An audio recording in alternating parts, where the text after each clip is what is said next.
स्वागत है आपके अपने YouTube चैनल मिस्टर नॉलेज में। तो मैं आपके लिए लेकर आ चुका हूँ कक्षा 8 की पहली इकाई परिमेय संख्याएं। तो आज हम परिमेय संख्याओं के बारे में जानेंगे और उनकी अभ्यास के बारे में भी जानेंगे। तो परिमेय संख्याओं को हम P बटे Q के रूप में परिभाषित कर सकते हैं, जहाँ P और Q दोनों ही पूर्णांक हो, परंतु Q शून्य के बराबर ना हो। तो जैसे हमारे पास 5/2 है, तो 5/2 हमारी परिमेय संख्या है और 6/7 परिमेय संख्या है, परंतु 2/0 परिमेय संख्या नहीं है क्योंकि इसके हर में शून्य है। तो ये मतलब 2/0 परिमेय संख्या नहीं है। तो आइए हम इसकी अभ्यास के ऊपर चर्चा करते हैं, मतलब अभ्यास को लगाते हैं। प्रश्नावली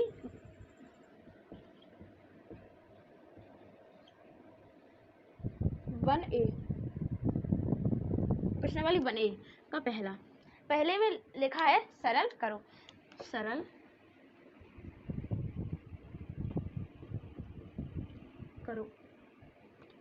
का पहला है 4/5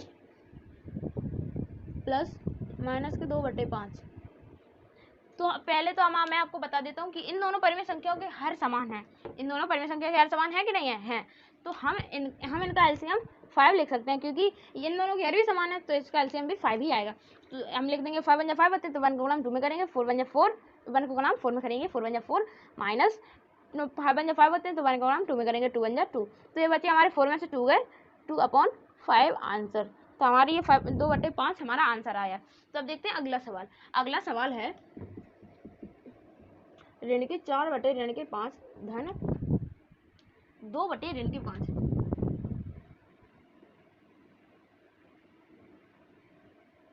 दोस्तों, अगर आपको ये सवाल समझ में आया होगा तो आप इस सवाल को लगा सकते हैं। तो प्लीज इस सवाल को आप खुद लगाइए। ओके, तो अब बढ़ते हैं अपने अगले सवाल की ओर। तो आप इन्हें दोनों को नोट कर लीजिए पहले। अब हम बढ़ते हैं अपने अगले सवाल की ओर।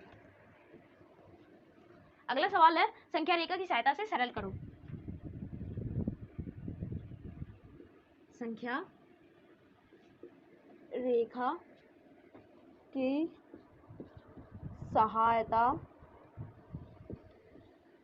से सरल करो।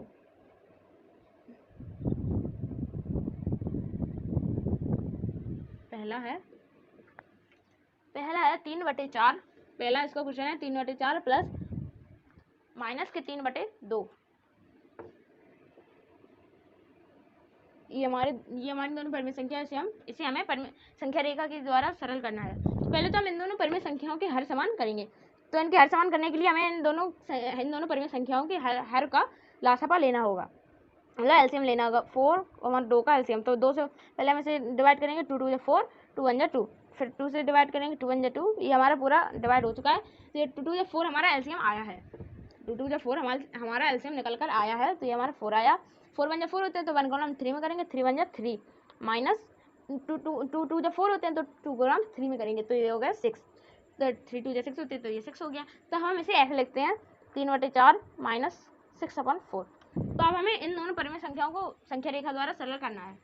तो हम संख्या रेखा बनाएंगे 0 1/4। ऐसे हमारा 4 ही तो आया, तो हम यहाँ पर 4 ही लिखेंगे। 2/4 3/4 ऋण के 1/4 ऋण के 2/4 ऋण के 3/4 ऋण के 4/4 ऋण के 5/4 ऋण के 6/4।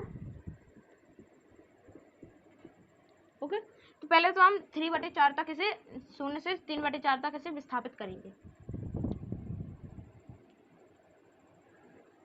ये विस्थापित हो गए। हमने पहले 0 से 3/4 तक विस्थापित किए, तो ये कितने अंक बढ़ा? 1 2 3। तो हम लिखेंगे धन के 3/4 विस्थापन। क्या? धन के 3/4 विस्थापन। तो अब हम 3/4 से ऋण के 6/4 तक काउंट करेंगे, मतलब 3 विस्थापित करेंगे। तो पहले हम यहाँ से काउंट करेंगे, ये नहीं गिनेंगे, यहाँ से गिनेंगे 1 2 3 4 5 6, यानी कि 6/4। यहाँ से हमने कर दिया इसे।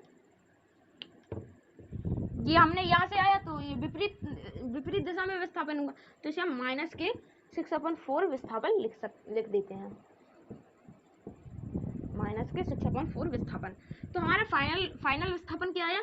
0 से ये कट गया, ये माइनस से भी कट गया, ये प्लस से भी हट गया, तो ये हमारा शेष बचा 3 बटे ऋण शून्य से हम देखेंगे कि कितने तक है, 1 बटे 1 2 3, यानी कि ऋण के 3 बटे 4 हमारा आंसर आया है। ये हमारा फाइनल उत्तर आया है। तो इसे आप नोट कर लीजिए।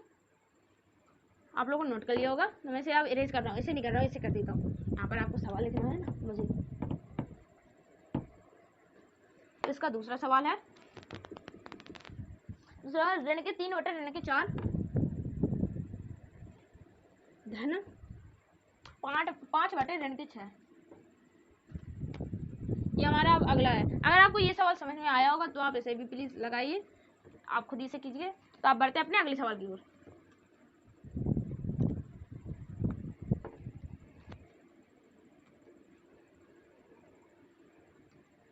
अगला सवाल है तीसरा का है हर कलासा लेकर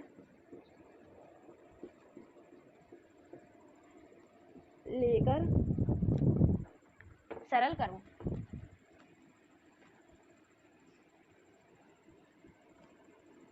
हर का लेकर सरल करो। तो हमें अब हर कलासा लेकर सरल करना है। तो इसका पहला क्वेश्चन है 5/12 प्लस माइनस के 7/16। पहले आपको इसमें क्या है, हर का लासा लेकर सरल करना है। आपको हमें इसमें कुछ नहीं करना। पहले तो हमें इन दोनों परिमेय संख्याओं के हर का लासा लेकर इसे हल करना है। तो पहले तो हमें से इन दोनों परिमेय संख्याओं के हरों का लासा लेंगे।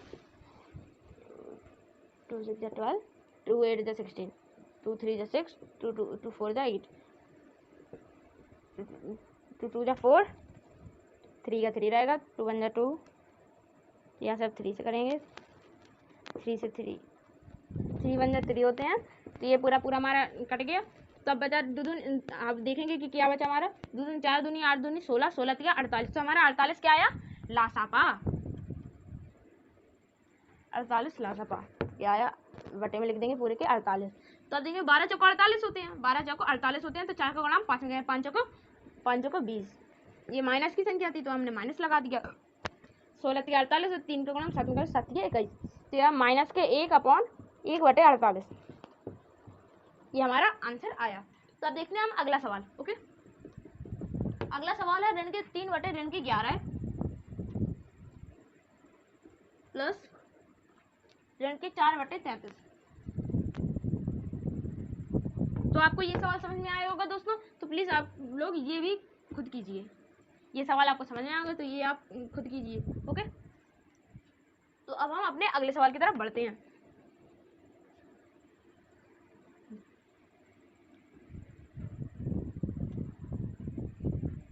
अगला सवाल है मान ज्ञात करो।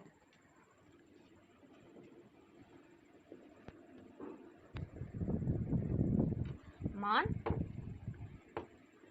ज्ञात करो। पहला है मान ज्ञात करो का पहला सवाल है 2 धन ऋण के 11/9 ये है। तो पहले तो मैं आपको बता देता हूँ, अगर किसी संख्या का हर नहीं है तो हम उसके हर में 1 लिख सकते हैं। क्योंकि अगर आप उसके हर में 1 लिख देंगे तो आपका क्वेश्चन गलत नहीं होगा। तो मैंने इस संख्या को परिमेय संख्या बना लिया है। तो अब इसका हर और इसके हर का लासा लेकर हम इस सवाल को सॉल्व कर सकते हैं। तो अब इन दोनों संख्याओं का लासा लेते हैं। पहले मैं इसका लासा लूँगा 1,9, 3 से करेंगे पहले, 3 3 जा 9, 3 1 जा 3। तो यह 3 3 जा 9 हमारा एलसीएम आया। 1 9 जा 9, तो 9 गुणा 2 में करें 9 दूनी 18। ये माइनस की थी तो यहाँ पर माइनस लग गया। 9 1 जा 9, तो 1 गुणा 11 करें, 11 जा 11। तो यह हमारा 18 माइनस 11/9।